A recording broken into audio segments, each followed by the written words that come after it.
plays. But Dwayne did a nice job. Jay, what would you say was the reason that there was a pickup with all three quarterbacks? Why do you think they were more comfortable in day 4? What do you think that they've taken from the first 3 days and were able to translate to day 4? Well, we're working a lot of red zone day 4. Got some good opportunities for him to make some throws. Protection was pretty good. So, just a process. Got to move on to the next day after today, after Saturday, Sunday, whatever it was. And today's a new day, new challenges. Jay, some of the guys were saying they feel like this camp so far has been like kind of more low-key, no drama, the music's not so loud during drills. Is that something that you wanted to implement this year, and are you getting like a chiller vibe so far? I don't know about that. I think we have great competition. I'm more interested in the competition and the effort of every play, and I think we're getting that. Whether you have music or not, I really don't care. But I think guys are honing in on their assignments and continue to just build on each day and getting better. That's all we can do. So. We haven't had a whole lot of drama here over the years, in my opinion. There's been a few instances from time to time, but it's a good group of guys. They're all diligent and working hard. Coach Gruden, can you speak on Cam Sims, his development? Is he strictly learning one wide receiver position, or is he learning all 3? We got him right now playing one, but I think he can play both outside spots. I wouldn't put him inside right now. But he's doing a great job. He really is. He's looks like he's got his legs underneath him. He's making big plays when it presents itself. He's got long arms, physical guy, can block. But he's also showing the ability to get down the field, which is a good thing. Having a great camp so far. With Tim Settle had a nice preseason last year. He's kind of stuck behind those big boys in front of him in the lineup, though. What do you tell him about waiting for his chance? I think he's going to play a lot. I think when it's all said and done, some of the better defensive line groups have had strong rotations. Some people don't understand that, but at the end of the day, if you can mix in Settle and Caleb Brantley to give Jonathan and Payne and Ioannidis a blow, it's a great thing. Keep those guys fresh, keep them rolling. He's going to play a lot. He's doing a great job. He's got so much stronger from the first time I met him to now. He's really put a lot of work in the weight room with Chad and Jonathan, Ioannidis, and Payne. You have to follow suit with those 3 guys. You won't make it very long. Jay, in the back, what makes Brian Angelicchio a good fit in addition to your staff this year? That's good to have him. He's comes from Green Bay. He's been at Tampa Bay, been a couple of different places. Has a good idea of the running game, how to block tight ends, but also in the passing game, obviously. So just a well-versed tight end coach. Been around a couple different schemes, knows technique. He's worked very well with Coach Callahan to try to get it exactly the way Coach Callahan wants it in the run game. But he's just been there, done that type of guy, and he's a good communicator, and the players play for him. Coach, would you be interested in ever mixing things up with practice and going under the lights at, say, University of Richmond or City Stadium and just maybe getting a little more competition out of the guys? No. Why not? So my follow-up then is, why not? I mean, it's up to Bruce and those guys. I would do it, but I kind of like the schedule we have now. But this certainly could be done if it presented itself and the field was good and the lights worked and we had the buses take us there and all that. It could be feasible. Some teams do that. Yeah, the Redskins, in fact, did it when they were in Carlisle at Dickinson. They go over to the high school field. Yeah. So there'll be a quiz on this later. It's a little history lesson. So. Talk to Bruce. Yeah. Jay, you told us back in May that you're over to your left, that you're one of Josh Doctson's biggest supporters. I think it'd be easy to write him off after his first 4 years. What do you see in him in still supporting him? Yeah, I think he just continued to progress. Like all young football players, just needs to get better and develop.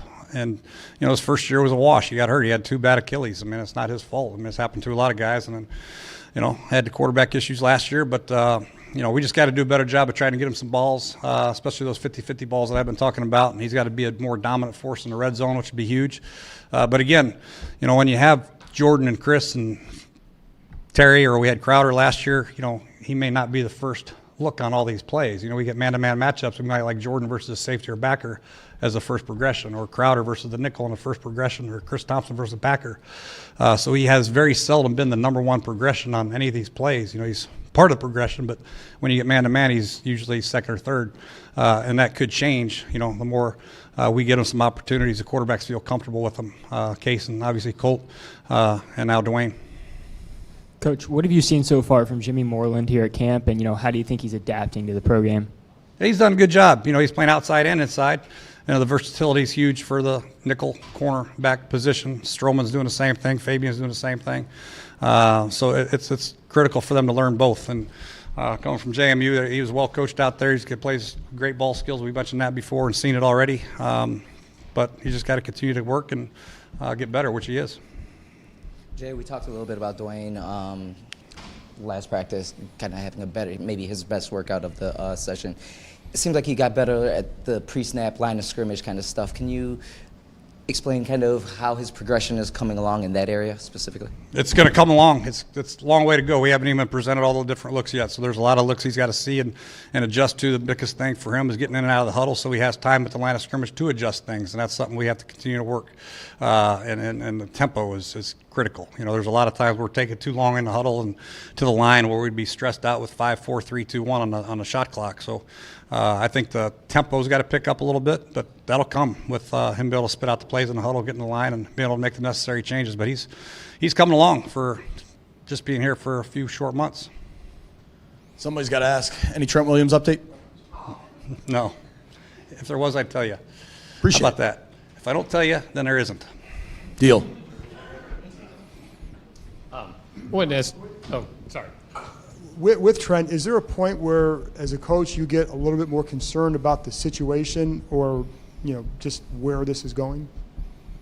No, I just have to let it play out, really. I think it's up to Trent and our people here to try to get something done. So I just got to coach the guys that are here, and that's what I'll continue to do. Love the fact that these guys are making progress. We're playing some different people at tackle. We get Christian back at tackle today, which is good. So we'll just keep working, keep grinding on these guys until he gets here. With the new pass interference that you can challenge it rule, what have you guys discussed about how you want to approach that? Wow, that is a good one. That's you're going to have Coach Calvin on the box watching very closely just for PIs, and obviously other challenges that already are part of the game. So it's going to be a very stressful deal for us. It's got to be obviously blatant for them to overturn a call or to put a flag on a field, but something we got to watch out for. These plays are huge, and then you have to decide what play is big enough to challenge, where you don't want to waste a challenge maybe on a 12-yard gain, but if it's a 12-yard gain on 3rd down and 8, then maybe you do if it keeps the drive going. So it's going to be something we have to discuss and when and how to use them. You also don't want to be stuck with 3 timeouts and 3 challenge flags at the end of the game and not use them. So it's going to be an interesting dilemma for a lot of coaches, for all coaches. Jay, real quick, speaking of Duran, how much will he be able to do? I know he was actually out there at the last one, but it didn't seem like he did anything. Yeah, He's going to do more today. Extremely limited. Yeah, we're going to put him in team today and see how he does on a limited basis, so he'll get some reps today. Jay, back here. With Montez Sweat being out there in the pads, does it really come into form what his physical capabilities can be, especially pairing up with Ryan Kerrigan coming off the edge? Yeah, speed, size, length, we've already talked about that. Now we're just trying to hone in on, if you're playing base defense, one of those guys sometimes got to drop into coverage.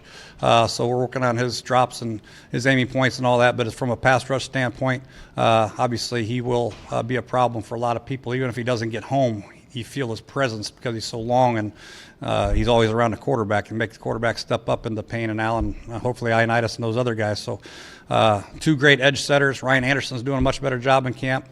Smith is doing a better job. Talked about Casanova McKenzie. He's doing a good job too. So I got a good group of edge guys. What else? Yeah, with Chase Roulier, is he doing any individual Yeah, he'll work team? today. Limited basis too. See how he does. Thanks, Coach. All right, thank you. Welcome back, Joseph White, guys. Welcome back, Joseph White. Come on, bring it to the podium. Tell us what you've been doing. Joseph.